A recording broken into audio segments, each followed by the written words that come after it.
Good morning. Welcome to Digital Coffee with Hapag-Lloyd. My name is PJ McGrath. I'm the Vice President of Sales here in the Northeast.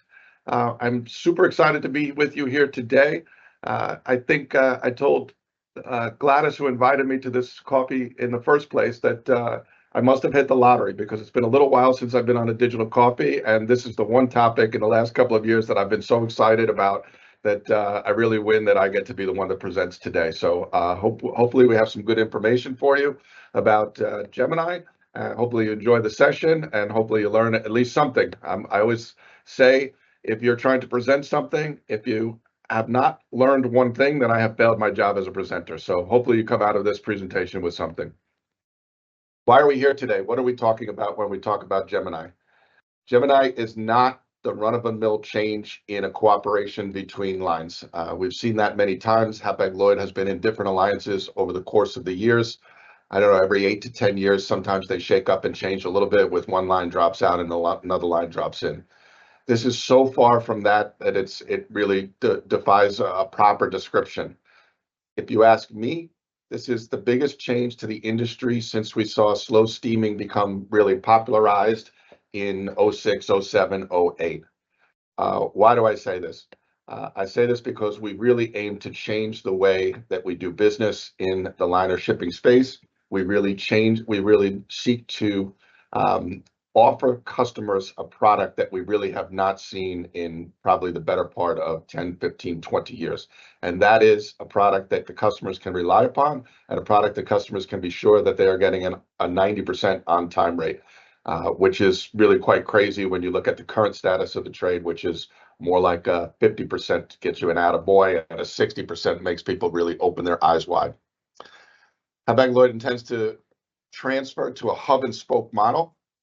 I think that's not so revolutionary. We were doing hub and spoke model when I got into this industry in the early 2000s. Almost everything that came out of China went over Hong Kong.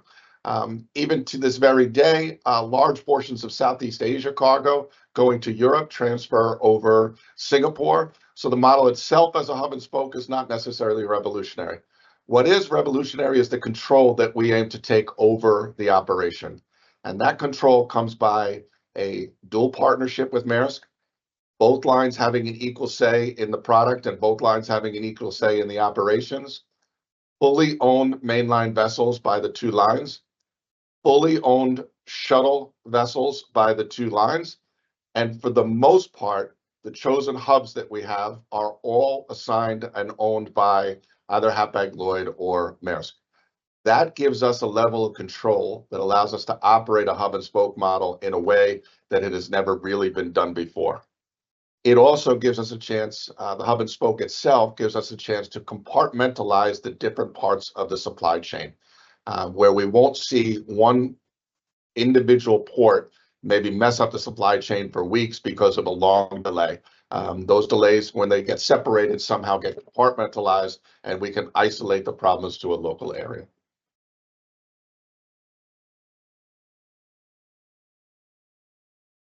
It's funny that Hapag-Lloyd, some of you have been around for a while, but remember that we promote our different strategies over a long term, and this is something that we like to look forward to and we like to share with our customers because we believe that our vision is what is going to be best for the customers. Hapag-Lloyd spent the better part of the last year and a half developing our strategy 2030, and in my humble opinion, almost every part of Gemini really hits one side or the other directly into our strategy 2030. We consider ourselves a pure play plus carrier, and Gemini offers us a really complementary and comprehensive network that allows us to operate in a pure play plus manner. We want to move your box. We don't want to get involved in other 3PL aspects and warehousing and things of this nature, and we really are allowed to operate the most comprehensive and detailed network around in order to be able to bring that to you. We want to remain a top 5 global player. And we really have that opportunity to grow with Gemini in the short term, but also we believe that this is a platform that allows us for longer term growth in various markets. We want to stay number 1 for quality. We want to be the undisputed number 1 for quality, the first person that you think of.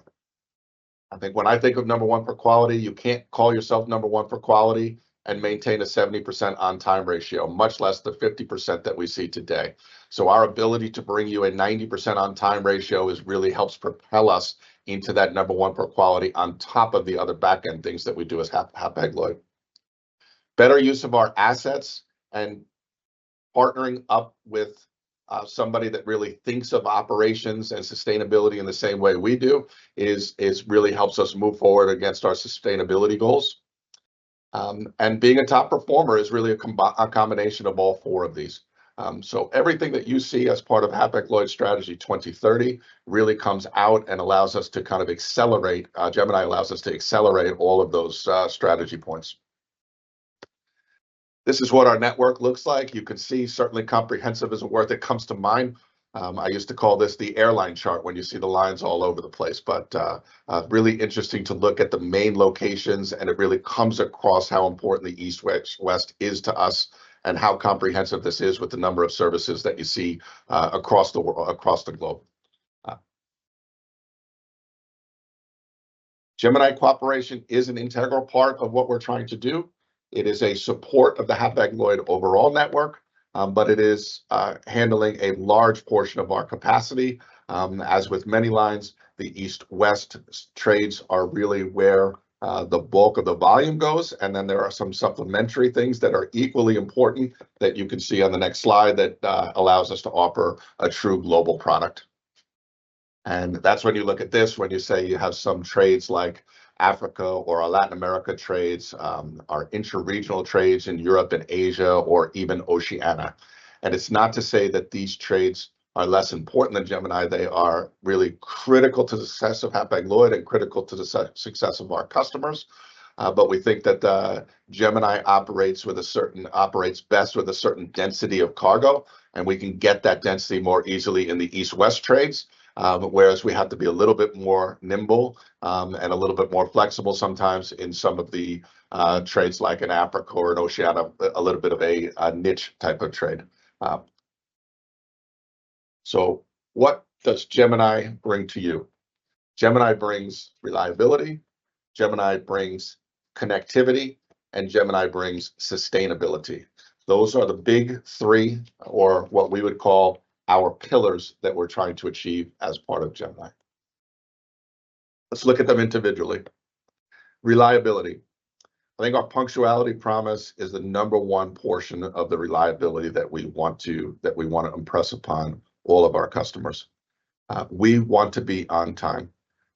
Today, we average about 50%. In the future, we will have a 90% on-time ratio, and 80% on time means availability of your box. It doesn't do us much good if the ship is always on. For anybody who ever flew a plane and landed, as I did just at the end of last week, and landed in Newark Airport, and the pilot gets on and says, "We got you here 26 minutes early, but a gate is not ready, so we're going to have to sit on the tarmac for 35 minutes before we can get in." Knows that it doesn't do any good to be early or on time if you can't also get through the terminal. In our case, what we want to offer is a 90% on-time ratio for ship reliability and an 80% container availability.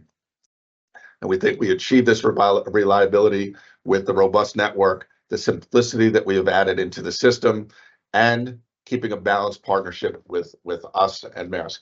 That balanced partnership allows us to both find the interest of our customers a little bit more easily than some partnerships that have a lot more parties involved in it. Connectivity. We have really looked at our system and looked at our customers' needs and really tried to tailor make our network toward what the customer needs today and what the customer needs in the future. So not just the biggest ports, but really the most important ports, places where opportunities are growing, where customers are moving, and where we see future opportunities for ourselves and our teams here. We have a really dedicated shuttle network. As I said in the opening, that shuttle network is dedicated for Hapag-Lloyd and Maersk. We don't lose control over that as you do when you're using a third-party feeder. We really operate and can pick and select what size ships go into our shuttle network. We like to really impress upon everybody that we call it a shuttle network for a reason. It's not just a marketing ploy to distinguish ourselves from somebody that says feeder, but we think a shuttle is a totally different concept than a feeder. Typically, feeders are a little bit more of a milk run. They have really long strings of ports that they're calling on, and typically a feeder, or oftentimes a feeder, can be a third-party network. We believe that we've completed really very tight runs with our shuttles, and of course, the ownership factor allows us to excel in that regard. And lastly, sustainability. Sustainability is really high on the minds of the industry, and in particular, we like to think that Hapag-Lloyd is out in front in this regard. We have a legal obligation to become net zero by 2050, but we have pledged and committed to become net zero by 2045. We've also pledged to reduce our emissions by 1/3 by the year 2030. We think the way that we have organized our network, our ability to more effectively use the assets, the ships, to really fill the ships on each leg of the service, all of those steps allow us to take our step forward in our goal by 2030 of a 1/3 reduction in emissions, and puts us in an excellent position going forward to achieve our goal of net zero by 5 years early. So when does it all happen? And I think that's the part that really has me jumping out of my seat, quite frankly. It all happens really now. We have been talking about this for the better part of the 8 or 9 months, really grand kickoff last February, or January rather. But what do we see? All of the steps and all of the back work that we've been done is coming to a fruition. We have announced the final setup of the network, including our Cape of Good Hope routing, earlier last month. And really, we are just almost, I would say, days away from our first booking starting. So those bookings will start in December, and the cargo will start moving already in February. So what we talk about with customers and with our team is we are days away from booking, and we are weeks away from cargo actually rolling on the new system. And we can't wait to bring it to you. So it's fun to see all of the steps that we've taken across the last year and a half are really coming to fruition, and we actually get to see it in practice starting in only a few short months. I feel a little bit like I did waiting for the restart of Yellowstone just on Sunday. So hopefully this is as exciting as we got on Sunday afternoon, or evening rather, excuse me. I want to take a little bit of time to talk about the individual trades. What do we look at for North America, which most of the people on this call are talking about? We're really concentrating on the Trans-Pacific trades and the transatlantic trades as maybe the most critical. So we're going to take a little bit of time looking at TP and the Atlantic. That doesn't mean that the other trades are less important, but we just wanted to kind of tailor this short presentation toward the largest number of people. But please feel free, if you have any interest in some of the other East-West trades that we're not immediately addressing here today, myself or certainly anybody in the sales team would be more than happy to go over with you. So on the Trans-Pacific trade, we really cover all key markets, as we do today, as we move forward into Gemini. Gemini will actually have, although we are hub and spoke and we do take control over the network, we do still have 85% of what is direct today will remain direct on the Gemini products. So we will have a vast improvement on outports, and for the most part, most of the direct line services stay direct line. Even for those services that are not direct line, though, you will see that in most cases, our transit times are equal to what we have today, and in many cases, much better than we have today. So when you combine the transit time with the on-time delivery at 90%, it really offers you an incredible product that we have not seen in the market, and not really seen in the market before. This shows itself in basically 11 services. I think when you start looking at the amount of TEUs per week and the number of vessels and things of that nature, some of that becomes maybe a little bit loose or hard to kind of envision within your own set of networks. But what we can tell you is that we have reduced the number of ships calling, but increased the volume that we can carry. So really what we are setting up is a much more efficient network. If you look at the West Coast as an example, Today, we have 8 or 9 services calling the US West Coast from Asia. In the future, we will basically have 5 services calling the West Coast from Asia. So we have a real opportunity to simplify the network and really have a much easier product that the customer can understand, but also a more sustainable product and a more sustainable on-time ratio. I picked 2 select services for each trade to maybe look at and just kind of get a feel for what it really turns out to be when you see it in practice. So the first service that we look at is the WC3. So the WC3, you can see here, is kind of a tight network on the Asia side, primarily Northern Asia. You do have the Yantian call in China, but really Shanghai, Busan, and Yokohama is really kind of a tight grouping of ports for the most part, and obviously a super tight grouping of ports in North America when you're touching on Prince Rupert and Vancouver. This really shows you what the network can look like, and you'll see kind of similar setups around the world depending on what trade you're looking at and what individual ship system. And that is minimizing the number of port calls, which allows us to really keep the schedule. I think the hardest part of keeping the schedule, I think anybody who has a long list of chores to do on a Saturday afternoon realizes that if you have to go to pick up your son at football practice and you have to go to Home Depot, that's a lot easier to do and still get home in time if those locations are really close together. That becomes a lot harder to do if they're on other sides of town and you're crisscrossing back and forth. So the simplicity and the geographic location is really what adds to our ability to do this fast and efficient. Not just to pay attention to the West Coast, of course, Hapag-Lloyd has always been a key provider in the Trans-Pacific trade to the U.S. East Coast. It is one of the most important markets that we certainly service is Asia to the U.S. East Coast. You can see here also relatively tight string geographically on the Asia side. The addition of Singapore as a hub, so we have the opportunity to also transship some shuttle cargo from other Southeast Asia locations onto this tight geographic scope.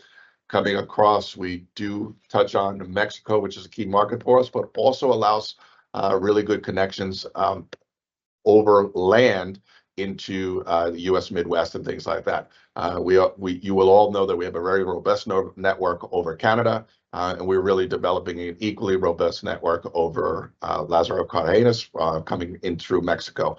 It really gives our customers a chance to diversify what they're doing with Hapag-Lloyd. And then we, of course, see the usual suspects on the U.S. East Coast. Again, really strong markets for Hapag-Lloyd.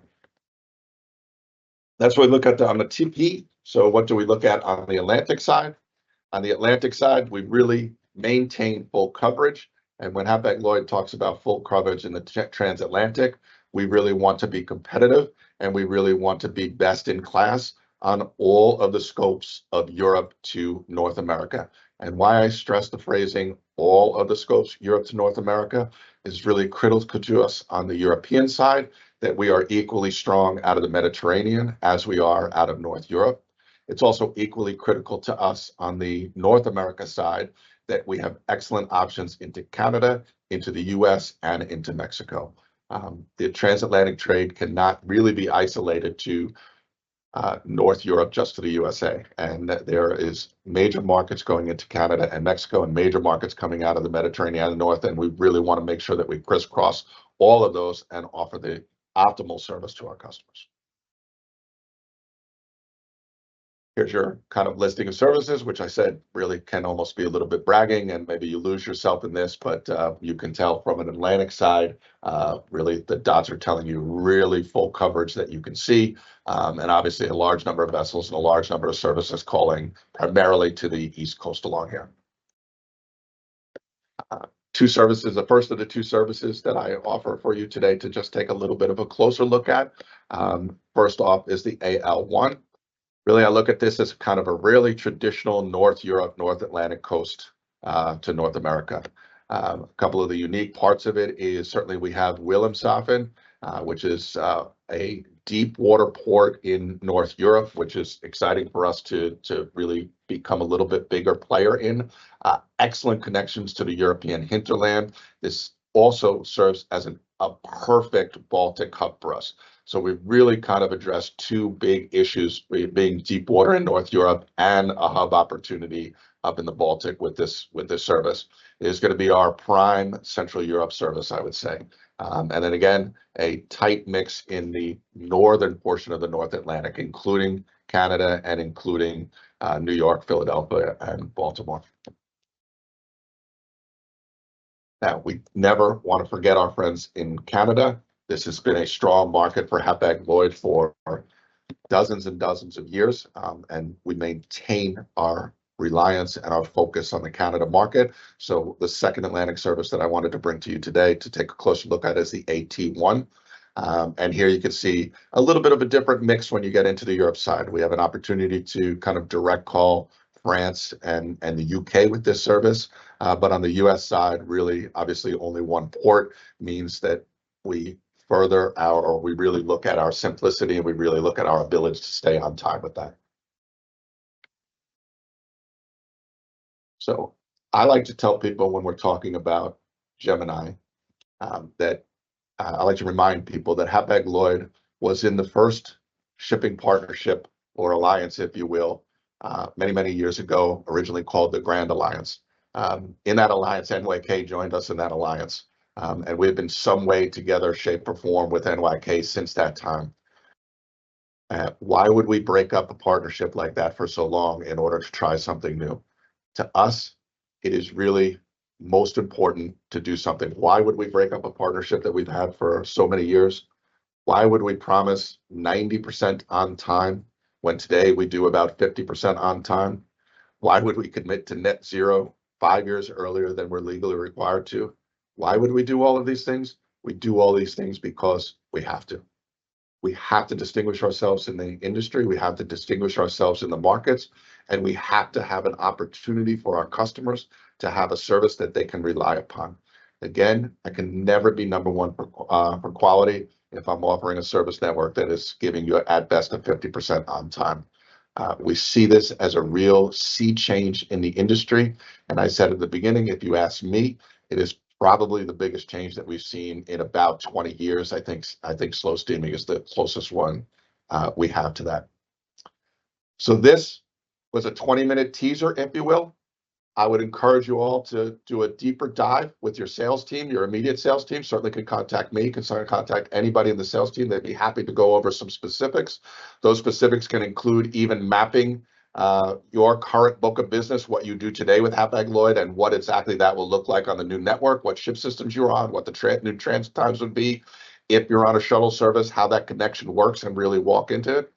All of those details also are equally, if you wanted to play around with it yourself, on our website. All the rates are in the system and carry over into the new program. So we are really ready to go live in a couple of weeks. So with that, I would open it up for a couple of questions. And I think my colleague Gladys here is going to look and ask the questions for you. Yes, thank you, PJ. I have a few questions here, so I'm going to pick maybe 3 or 4. Okay. The first one is regarding choosing the hubs. Was ownership stake the primary decider when choosing the hubs? So I don't know if I would necessarily classify it as a primary driver. I think the primary driver for choosing the hubs is where they fit best with the cargo flow. I think if you go online and you look at the services and you see geographically where those hubs are, they really fit a logical, natural transition point, whether that be in Egypt, in the Mediterranean, or whether that be in Singapore, Tangier, Palapis. We talked about a little bit Wilhelmshaven in North Europe and the Baltic area.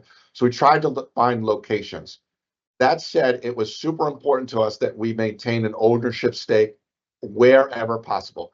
It was not possible in 100% of the cases, but anywhere it's possible in the large portion of our cases, we take that ownership stake. And the reason that ownership stake, it wouldn't have been a primary choice for the location, but it was a very strong consideration because we feel like ownership allows us to direct the network. Ownership allows us to keep control. And control is what's going to allow us to do the hub and spoke model better than it's been done in the past. Very good. We have a question here regarding existing commitments. What happens with the established customer allocations and contracts? So all of our existing commitments, we will endeavor to honor all of our existing commitments or offer you a suitable alternative. There could be a location that today, for example, is service direct, that in the future will be a shuttle operation. We will honor all of your rates that we have today, and we will honor all of your space commitments today. But it is possible that you may move from a direct service to a shuttle service. That said, we think we will honor or better your transit times, and we know we will improve your on-time delivery. So in the rare cases where something has to change in that case, or the individual cases where something has to change in that case mid-contract, we will take care of it in that way. But whatever you have today in terms of a rate and whatever you have today in terms of space, we will honor going forward with the new network until the contract expires, and then we do the renegotiation. And then we certainly hope that it opens up even more opportunities for us to work together. Very good. The next question is regarding cost and pricing. With added cost of feeders, do my rates go up? So it's certainly a great question. We really see this as a balance. No, there for sure will be some additional costs in terms of the feeder. There will obviously, you can only imagine, you can't go from what we offer today to improving to a 90% on time without taking on some additional costs. That said, as I said in the previous question, we definitely fully honor whatever rate that we have in place for you today. We also think that there are other efficiencies that we're gaining in the network that offset some of the costs for the additional feeders. So no, it should not be that you are now offering a shuttle and therefore there's an extra cost and so you will have a higher rate. We hope that you will see the value that we bring to the product, and you will pay your rates according to that. Thank you for that. And the next question is regarding connectivity. How do you consider it better connectivity when you serve less direct ports now? I think we see connectivity a little bit different than only concentrating on what the direct port is. So number one, the way that we set up the shuttle network to connect with the mainline network allows us some additional locations that we could call in the future that we couldn't really call today. There could be locations where mainline vessels were too big to reach. Certainly you could see that, for instance, in the Asia to Europe trade, where the vessel sizes are the largest in the world. There may be some locations that those vessels just can't call. So better connectivity on the shuttle network into those services, certainly we would see. We also see that we can be more flexible with the shuttle network so that we can design locations that really fit better with what the customer needs are and really fine tune what those ships look like. If you're operating a shuttle, you might be able to operate a shuttle with 3 or 4 ships, whereas if you had a mainline voyage to the US East Coast, you're going to need 8 or 9 ships. So it gives us an opportunity to really increase the number of ports we call by really right-sizing the vessel sizes to where those needs are for the customers. And that will offer you a more comprehensive set of ports to call on. And again, it may not necessarily be direct, but it will be weekly and it will be on time. And we think the value of that is what the customer will want. Thank you for that. The next question is regarding sustainability. Are the efficiencies of the network the only sustainability gains Hapag-Lloyd is offering? No, we have a really wide-ranging set of products that we are working on in terms of sustainability. You will have all seen that we just ordered a fresh new set. The largest order book that we ever had was just placed and announced last week, with big improvements in sustainability on fuel and opportunity to change that fuel in the future. That's a big step that we're taking that doesn't necessarily only work toward the size of the network. We really are spending every effort that we can to look at all of the opportunities. I like to say that sustainability is a little bit like us trying to figure out sustainability in the shipping industry is a little bit like trying to fix a puzzle, but you don't really have the picture of what the puzzle looks like, and you're only getting the puzzle pieces one at a time. We don't necessarily know the fuel of choice for the future, what will be the most sustainable, what will be the most cost efficient and remain carbon neutral. But yet we have to make changes and we have to make agreements today. We think our ability to do that with a partner like Maersk, who sees things in the same way we do, that doesn't necessarily mean that somebody else is wrong for the way they look at it, but you have to be a little bit focused in your approach. And we think generally we both look at the way to set up a network in a similar way, and that allows us to really achieve those sustainability goals beyond just what the network does. So the network, I would say, is an accelerator for sure, but not at all the only thing that we're looking at. Thank you, PJ. And the last question for this Gemini segment is going to be regarding hub and spoke. We understand the shift to hub and spoke, but how exactly does this translate to 90% on time? Sure, that's an excellent question. In fact, some people might say, "Hey, there's some complexity there when you have to do the transshipment. So how does that allow you to do it faster?" So I think the first thing that you want to look at is that the hub location between the two hub locations are really going to be big mainline ships. Those ships will be filled certainly to a large extent with direct cargo, but also with cargo that comes off of the shuttle network. The network itself is designed to feed those hubs. So those hubs will have to work weekly. So you will not be able to see as many void sailings and things of that nature. So you really bring upon yourself more like 50 voyages a year, 52 voyages a year, instead of what we see today in some cases as low as 30. And that efficiency is what is really adding to our on-time ability. I hope that answers your question. Thank you, PJ. And that would be it for the Q&A today. All right.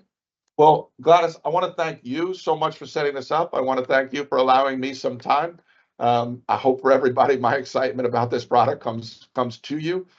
Certainly for customers on board that are part of my group. And even if not, feel free to reach out to me if you have any further questions. As I said, I think the sales team is all ready to answer and help out with anything. This is quite different than anything we've seen in many years, and everybody here at Hapag-Lloyd is super excited to bring it to you, and we're super excited to really advance the good of this industry toward supporting our customers ultimately. So with that, I'm going to step away. I'm going to pass over the presentation now to my friends Parath Tang and Olivia Di Bernardo, who have a couple of other things that we want to talk about as terms of digital products that we are working on here at Hapag-Lloyd to support our network and to support you, the customers. Thank you so much. Hi, hello, bonjour. My name is Parath Mann, and I'm here from the digital team in the USA, in Atlanta, Georgia, in particular, in our headquarter office. Today, I will be presenting to you two topics. We have our dispute tool, so how to create disputes, and our detention and demurrage calculator, which is really neat. So allow me to share my screen with you. Okay, so that should see it. So right here, we're at the Hapag-Lloyd website. The online tool, we are under the online business suite, and which is identical to the homepage. To get to my dispute, it is located under my finance, and then it is my disputes. The My Invoice, which we won't cover, but I'll just tell you briefly, My Invoice is essentially a list of where all your invoices are located, and you can download them at your convenience, so it's really neat. Otherwise, we are here to discuss how to disputes and our dispute tool function, which is really neat. And so without further ado, we'll just jump right in onto how to create a new invoice, and then we'll come back out to this so that way it'll make more sense to you. But as you can see, there's this bolded orange icon where it says plus new invoice dispute. That just means create new invoice dispute. So I'll go ahead and click on that. While that is loading, as I'm presenting throughout, if you have any questions, please do drop them in the chat and we'll try to get them to you as soon as we can.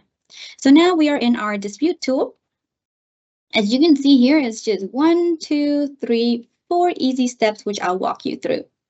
So the first one is your dispute identification. So basically, what is your dispute type? Are you disputing a sea freight, the payment terms, incorrect surcharge, and so on and so forth, or a demurrage? And you'll see that under each one of them, when you click them, you'll see the different options and the further breakdown of what each category is. In this case, for the sake of this presentation, I am doing an incorrect payer terms. So the payer was incorrectly assigned. So that is what I'm doing.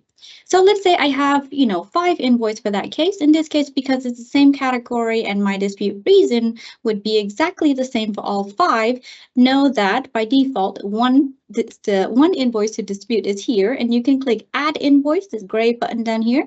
Add invoice, and your second invoice to dispute will be here, and then your third invoice would be here, and so on and so forth until you get to the 10th one. Then the button will no longer be available. But otherwise, you can't dispute more than one invoice at a time for the exact same reason. So in that case, I'll go ahead and plug in my invoice number and just remove the space. If you forget it, no worries. It'll just give you a little fun red arrow that tells you exactly where to fix it. Okay, so that is my invoice and shipment number. So then I'm going to move down to the third step. Third step is details. So details is really important because this is where you can tell us exactly what is wrong. The more precise, the better. And then you can also, if you need to include any attachments, go ahead and attach them here with this little orange plus button. So that is really neat. I'm going to put my dispute reason right here, and you can see that there's a 1,000 character limit here. And so in this case, I'm asking, please change the payer to a shipper. The shipper is below, and then I'm at my final step. So my final step here is the contact person. So you, as the if the invoice is invoiced to you, your company, by default, you will always have access.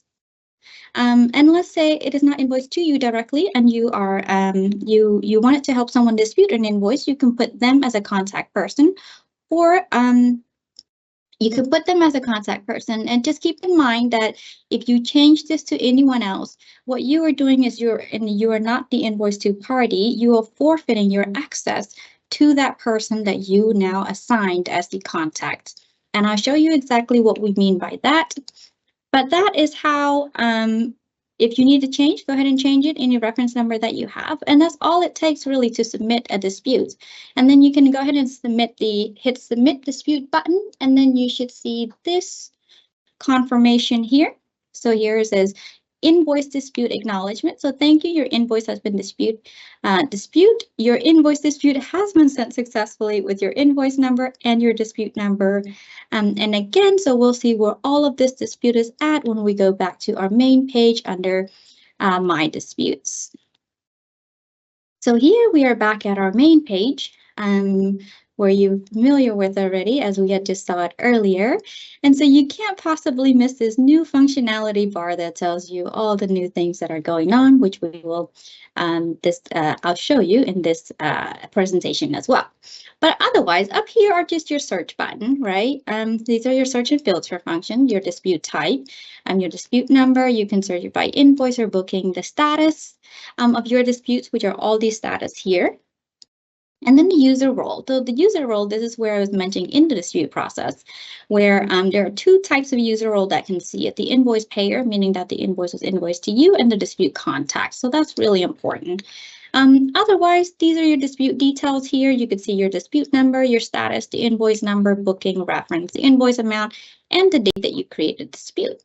So the new functionality that I would like to show you, it's the is that now we have a reason. So the feedbacks in which you may have missed, you can always come back and see why your dispute was accepted or rejected. You can also see when it's in review, there might be updates and notes as it goes through the process. So in this example, what I would like to show you, which is the concept. Now, this is live and it's live for you. So in your dispute, you will be seeing real data. But what you're seeing here is your dispute reason, Hapag-Lloyd's response, and any additional comments. So that is available to you. So that is that on the disputes. Next, again, if you have any questions, go ahead and drop them in the chat. Otherwise, I'm going to go ahead and move forward with our next topic, which is detention and demerge calculator. Detention and demerge is located under imports, so right here. And then you have the D&D calculator. So D&D stands for detention and demerge. So in this case, the screen looks like this. Disregard these red ones at the bottom here. We are in test. Yours will not have that. It'll be really beautiful. So here, booking number, hit open, and then the details will populate. So just wait a second.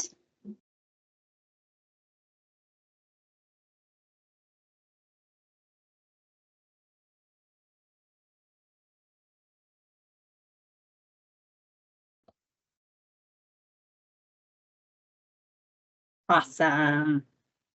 Yes, so we are here under the D&D calculator. So here you'll see the basic of your details of your bookings. We have it available for all countries and destinations that have combined. For the countries that are not combined, which is the US, is now available for the US. Canada, it is coming soon for you, so stay tuned. Okay, so now we have the booking details at the top. In your midsection, you have the containers. In this case, I just have one container, so I'm going to go ahead and select that container. And here is really the main reason that we're here. So there's, if you look at all four of these options, the demerge and the merge free time looks about the same. But there's a big difference, and the big difference is in the calculator itself, right, which is the tool. So the demerge calculator, basically, it will populate the select date for you. So your select date, of course, would always be a future date. And so this is, you are calculating the date of how much it would be if I didn't pick it up until the 29th. And so in that case, that would, and then you would run it and it'll get back to you in just a few minutes. So let's say you would like to know, well, what do I have for my booking already? What is my current free time? So in that case, you would just choose the demerge free time, and exact same thing for detention free time. And then all you got to do is hit agree and then calculate, and then you'll get an email just like this, which I've already calculated for us. This is a demerge calculation, and you'll see that the first 4 days is free. And again, this is a calculator, it's not an invoice. It is real accurate data, so use it as a guidance, and you can pull it as many times as you like. So you'll see the first 4 days is $0, that means free. And then the next 3 days is at this amount, and so on and so forth. So you can put it as far out as you like, that is for your estimate. So thank you for your attention and time. And that covers the dispute tool and the D&D calculator. I'll pass it over to my colleague, Olivia. Great. Thank you so much, Parath. That was very helpful information. Hello, everybody. My name is Olivia DiBernardo. I am a part of the digital team here in our Region North American headquarters in Atlanta with Ms. Parath. And as you can see, we've had some pretty big changes on our online business suite this year, but we do have one more coming to you before the new year, and that's what I'm going to present to you today. Our Web SI tool that is replacing our EASI tool. If you've known about this transition, you've probably asked yourself, what are the changes going to look like? How does this work? What do I need to know? Well, I'm here to tell you everything that you need to know about the new web form and what you can expect from filing your customs requirements to creating templates in the new form. So you also may be wondering, why are we decommissioning the EASI form? So there are a few reasons as to why we're doing this. So if you would please allow me to share my screen, I'm going to explain the reasons for the decommissioning. But while I do this, I wanted you all to see the old form in which we're working with previously. So right here, we're looking at the PDF form, but a lot of technical configurations went with this, like firewall blockings, browser configurations, whether in Edge, Chrome, also within your desktop, and overall pop-up blocks. But as you can see, this is what we're leaving behind, and we're going to head on over to the new form. So it's important to note that every single functionality has been accounted for in creating and releasing our new web form. As our customer, you're our #1 priority, of course, and we want to make sure that everything you need is in this form, and it's going to streamline your documentation process.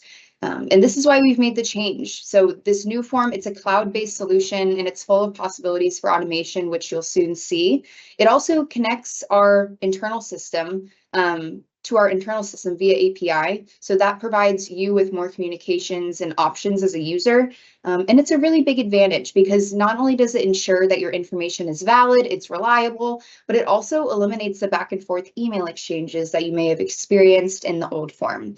But with all this being said, we're all very happy to see the new form transitioning onto our website. So let's go ahead and navigate to it. So we're on the Online Business Suite, of course. We're in the Documentation tab and heading down to Shipping Instructions.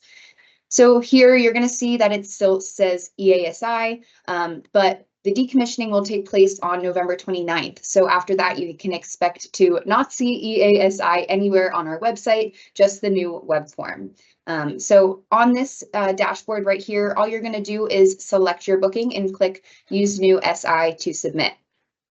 And once you do so, you're going to see that your booking automatically populates up here, or your SI, excuse me, and it populates with all the information we know about your booking. So we see the booking number up here, the vessel, the voyage number, port of loading, port of discharge, of course. So we're just going to go ahead and start in section 1, filling in some of this information. So of course we have the shipper. If your consignee is to order, meaning it's not specified yet, simply click here and that'll automatically fill in for you. Nice functionality there. And then for notifying parties, you can easily add up to 2 more, so 3 in total. I added this one, and I'm going to add 2 more, as you can see with those toggles there. Delete and delete, very easy. And now moving down to containers and cargo. So this is one of my favorite sections in the new form because of how many enhancements it has. So if you use the EASI form, you've probably found yourself filing container information one by one, which I just showed you in that form. You saw all the different sections. But with this, you don't need to do that, and it eliminates all that time. So if you have the same description for the whole SI, all you need to do here is use this toggle. And in this toggle, once this unlocks the HS code for all your containers. So this is also a really great functionality that we've added. We found that customers don't always know their HS code, whether you're going to us to see if for help on your HS code or other colleagues at your office. Search no longer. All you need to do now is type in your commodity. So I'm going to type in brick, for example, and we're going to see that all of the options for HS codes with brick involved are going to populate. And so from this list, of course, we leave it up to you to choose which specific one is best for your commodity. But yeah, so the HS code has that functionality now, and same when you enter it in these containers down here. I'm going to add in my container number quickly, and then if you had a seal number or anything like that, you can do that as well. So also here we have the functionality to easily duplicate container items, and then add cargo items, delete cargo items, just with a click above a button. It's very, very simple. And again, there's all that functionality within this new tool. So we're going to move down to the country specific in customs requirements. So now we're getting into section 3, and you're going to notice here that this is a new section of the form. And for this booking specifically, we're in a test site, so I manipulated the booking to show the import control system for European Union, the United States, Canada, and Brazil. So if my geographical knowledge is correct, you won't ever have a booking where you have to fill in all of this information at once, of course. But of course, for this scenario, we wanted to show you everything that you could possibly encounter within the new form. So let's start at selecting your issuing office. Here, this is the first step. If you select default office, you're basically just leaving it up to Hapag-Lloyd for automatic determination of your issuing office. And if you know your office, then of course our Quality Service Center Atlanta is our headquarters here. And then we have our Long Beach office, of course. Now we're going to get to the EU import control system filing. So this is a brand new section within our tool, and it's a European Union-wide customs initiative. It's designed to enhance security by improving data collection and having full visibility of parties and cargoes entering the European Union.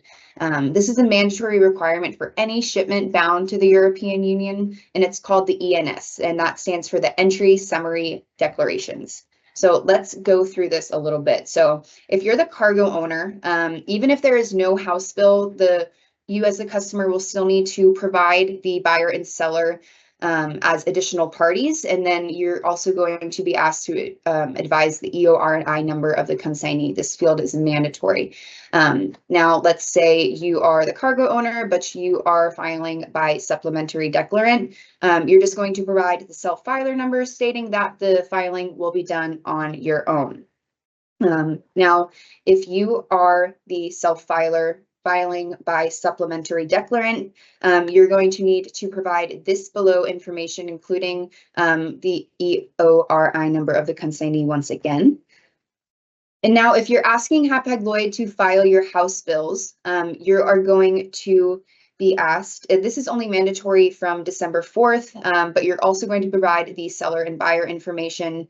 And then lastly, with the asking Hapag-Lloyd to file my house bills and you're filing by supplementary declarant, also mandatory as of December 4th, excuse me. But we create the house bill and you provide the seller and buyer information via the supplementary declarant. Now, we do have a link to a large FAQ on our website specifically for the ENS. Going through this myself, I can absolutely see where this can get confusing and complicated, and that's why we've made this FAQ for you. There's lots of good information on that, and we'll drop that link in the chat for you to visit at any time. So let's go ahead and move down to the Canada Advanced Commercial Information Filing. So if you're the cargo owner, there's going to be no prompt.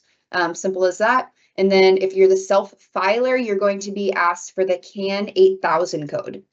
Now, if you ask Hapag-Lloyd to file your house bills, of course, you're going to need the true shipper, the ultimate consignee, the tax ID, and then you're going to select the cargo items that need to be included in there. And then for the US automated system, we're going to move down to that. It's the same thing as you're the cargo owner, no prompt. If you're self-filing, you're going to be asked for the SCAC code. And lastly, if you're asking Hapag-Lloyd to file your house bills, you're going to be asked to provide the true shipper, ultimate consignee, tax ID, and then you're going to select the cargo items that need to be added into that house bill. So I'm just going to go back and select that I'm the cargo owner on both of these sections. So now, lastly, we have the Syscomex for Brazil. So import, export, these will always be the same fields, pretty straightforward. You'll provide the BRRUC reference and the BRDUE reference. So let's move down to section 4, which is freight. This section is not too much to it. Basically, in the first line here, if you do all prepaid, all collect, you'll see the bottom lines move. But if you choose individually, then you can go ahead for seat rate, pick prepaid, and then origin port collect. Now, the document issuance section. This one also, there's not too much to note for new additions. All you need to do for your freights, your drafts is use these toggles here or enter a number in by yourself. But the extra field that we've added here, so in the EASI, you could only have your freight payable at origin or destination, but now we have the elsewhere option. So you see here, if I click origin, there's no dedicated field, but if I click elsewhere, we have this field pop up here, which I'm going to go ahead and enter the address of the name and address of the freight payer. The last thing I want to point out in this section is this right here, this field, send first BL draft to email. This is going to automatically fill with the email associated with the account you're using. So if you need to change that, send it to yourself. If you're using a colleague's login, make note of that. And we're going to go through the templates later in the submission screen, but just take a note now that this dedicated field here is not going to be the same as what is shown in the successful submissions, the post-submission screen. So now let's talk about the comment section. They're in the last field, section 6. So it's very important. As I mentioned before, the tool is equipped with all the functionalities that you need to easily submit your SI. We're fully confident in this. But there are a few dedicated fields that we have not yet been able to implement that they're being rolled out in Q1. So for this, we're going to need to put some remarks in the comments section. You may have noticed that there's no dedicated field for AES and ITN number. That will be coming soon. It is on our high priority list, but for now, please enter that into the comments section. If you want your HS code to be hidden on the final BL, go ahead and enter that in the comments section. And then changes of details for special shipments. So dangerous goods, out of gauge, reefer specifically, if you entered the temperature that you'd like the container to be set to. Let's say you put 35 degrees Fahrenheit, but you really meant 32 degrees Fahrenheit. Go ahead and notate that in the comments section as well. Lastly, we'll talk about merge shipments and split shipments in the comments section, and then we're going to go ahead and move on to templates. So for merge shipments, if the customer wants to merge 2 shipments, they can notate that they're adding a new container to that booking in the comments section. And we saw earlier how easy it was to add a new container within the containers and cargo section. Split shipments, if the customer has 1 booking for 2 containers, you can notate that in the comments section which container this specific shipping instruction is for, and then that will be implemented correctly. So let's go ahead and say I wanted to submit this right now. If I accepted the terms and conditions, I'm going to take this field out, and you're going to see that I accept the terms and conditions, and I go to submit, and it shows me all the dedicated fields that I have not yet filled out yet. So anything in red, you know you're going to have to edit, and this means that you can't submit your SI without all of the information that we need to know. Of course, I'm just putting in some quick notes here to fill it up. But that is basically wraps up the actual presentation of what the form looks like. Now we're going to talk about the templates. So we're going to go back up to the top and start here. But for those of you who created templates in our EASI tool, unfortunately, you're not going to be able to use those templates in the new form, although I truly believe that you're going to be very happy to see how easy it is to create templates in the new tool. So we wanted to make sure that everybody who was using templates in the EASI tool has enough allotted time to make templates in the new tool before we decommission it on the 29th. So the templates are up and running on our website right now, so you can go ahead and get started making those, but I'm going to show you how to do it. So we said earlier at the top, you had the option to include a template. So let's say I go here and I click, and let's say I've already created templates, and in this test environment, many templates have already been created, which you will soon see. We have over 123 pages of templates here. So if I was to select one and then implement it into my SI, it's going to automatically fill with everything that is in that template. And then if you need to search for your template, like in this example, if you do have this many, you can just search for the name of your template, and you're going to be easily able to select it, confirm, and then it will implement within seconds and fill your entire SI. So the functionality there is really great. That's how you implement the SI. Now let's talk about how you can actually make your templates. So at the bottom, this is going to be the first option. So once you accept the terms and conditions, before you do so, if you want to save the SI that you're submitting as a template, press Save as Template, and we're just going to name it Singapore to Hamburg for this example. And we're going to save it, and then that would automatically be saved to that dashboard that I just showed you. And then you would be able to implement it on the next SI, and you see up here that it was successfully created. So that's awesome.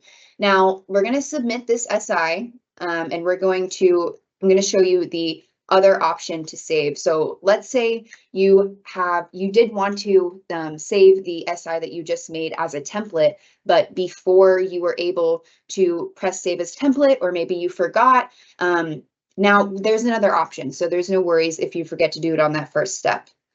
Now, it looks like I'm experiencing a little bit of a lag, but I do have a backup. So we're just going to go ahead and head to this PowerPoint here, and I will show you what the submission screen actually looks like.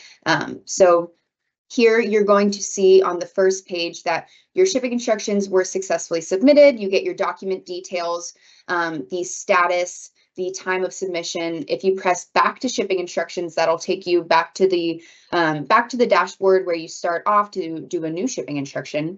Now here it says sent confirmation of SI via email to additional people. If you remember in that last section, the document issuance section, I mentioned that second email, send BL draft email to. I just want to make this clear to you all that this send confirmation of SI is different from that. This is sending a submission copy of your SI to 3 additional colleagues, which then can be separated by comma here. You're going to get a technical reference. So if your BL draft is not uploaded to our BLDA tool or sent to you in a timely manner, you can use this reference and send it to our customer service team. And then here is that second option to save as a template. So use this in the case that you forgot to save your SI as a template before submission. So we have that backup for you there. And lastly, if you want to help us improve our shipping instruction solution, you can rate us 1 out of 5 stars. And hopefully, we always hope for a 5. But that wraps up my section on the SI portion of the presentation, but I do have one more thing to show you.